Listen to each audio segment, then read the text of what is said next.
In the village of Deeboloken, long ago, a young girl named Geegirl disappeared into the dark, untamed forest. No one knew what happened to her, but some believed the Cassava Snake, a powerful spirit of the land, had taken her. What she found in the forest would change her life and the village forever. The sun had set on Deeboloken, and the villagers were gathering around the fire.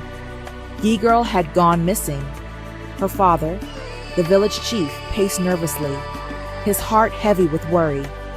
Geegirl, the bright-eyed daughter, always curious, loved to wander into the forest, but this time she hadn't returned. The villagers, dressed in their traditional cloth, woven brightly with patterns of their heritage, searched the land for her, calling her name through the thick trees. Every night, they came back empty-handed, their faces more worried than the day before.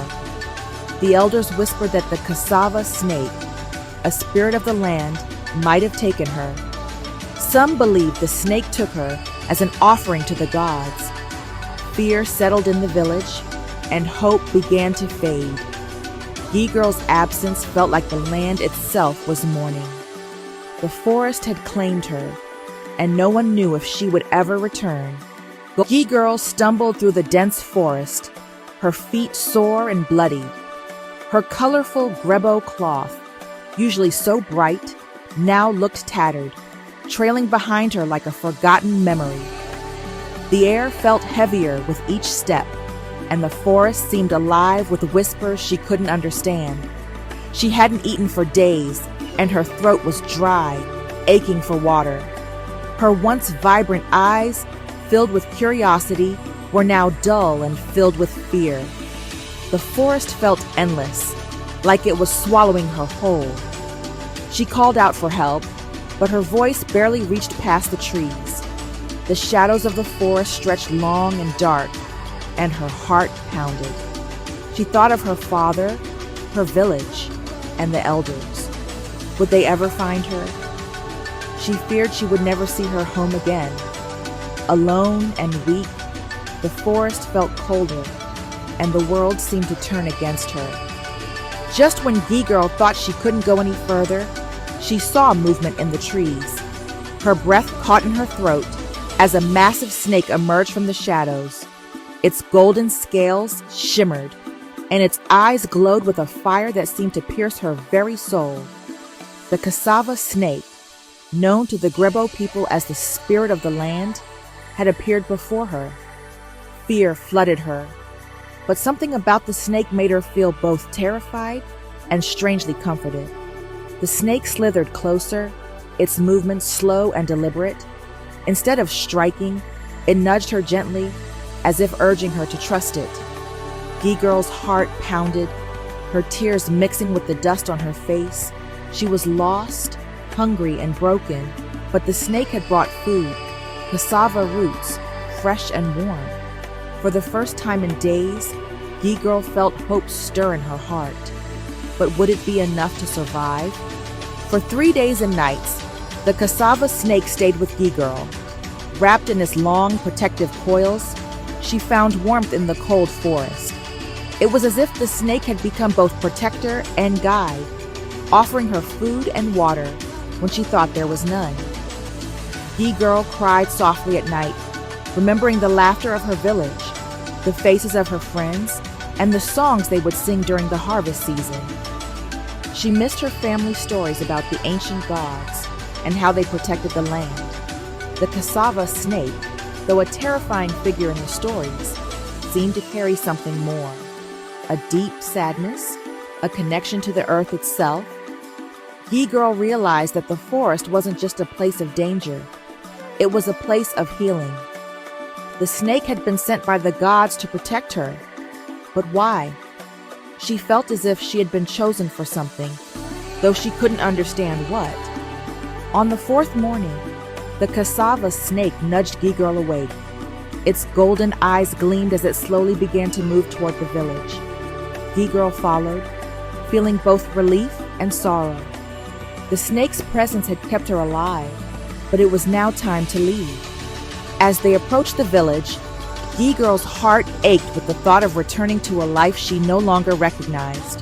The village was home, but the forest had become a part of her. She felt connected to the land in a way she couldn't explain. The snake stopped at the edge of the clearing.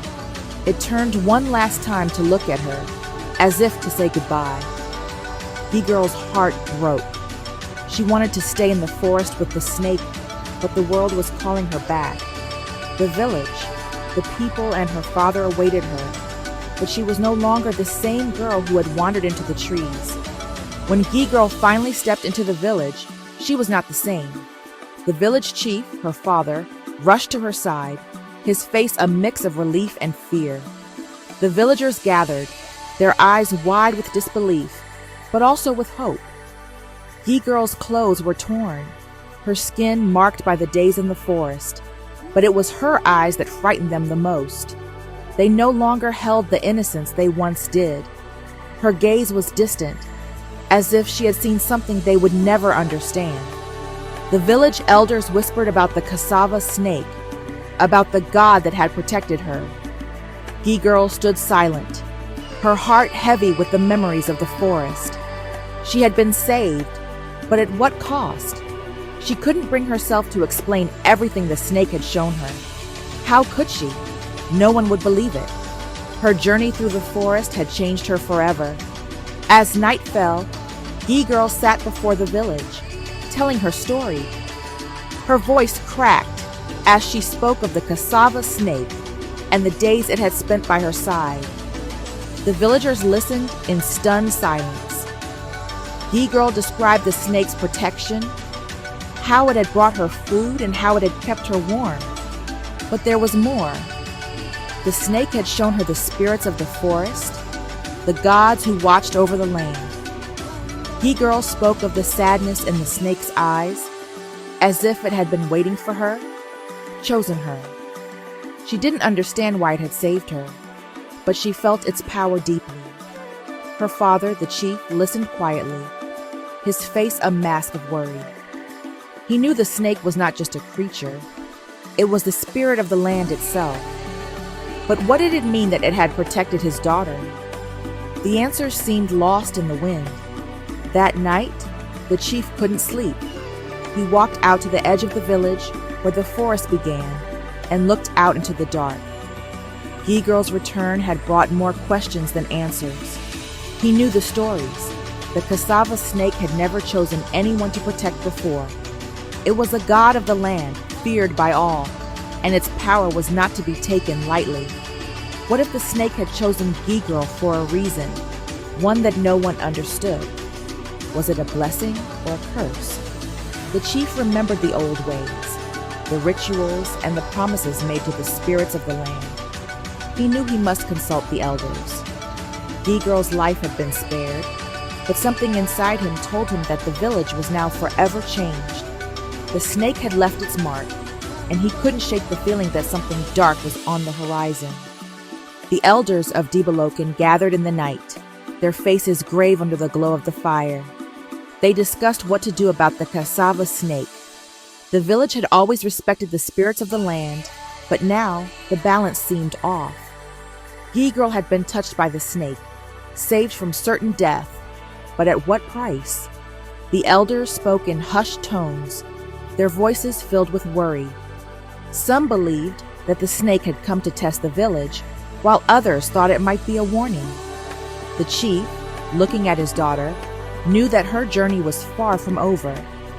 She had seen something in the forest that the others could not. They had to honor the snake, but they also had to protect Geegirl. She had become something more than just a village girl. She had become a bridge between the spirit world and the living.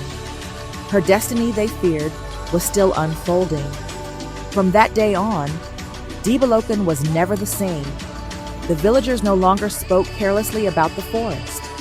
The Cassava Snake had left its mark, and they respected its power. Geegirl, once a curious girl, was now seen as a protector chosen by the gods. She stood with the elders, helping lead the village with wisdom beyond her years. But inside, she carried the weight of the forest, of the snake's gift. Her heart was heavy with sadness, for she knew that the peace they had once known was lost. The land had changed, and with it, their lives. The Cassava Snake had saved her, but the village would never be the same again. Thank you for watching. If you enjoyed this story, please like, share, and subscribe to our channel for more African folk tales. Your support helps us keep sharing the rich traditions and legends of our people. Stay tuned for more stories from the heart of Africa.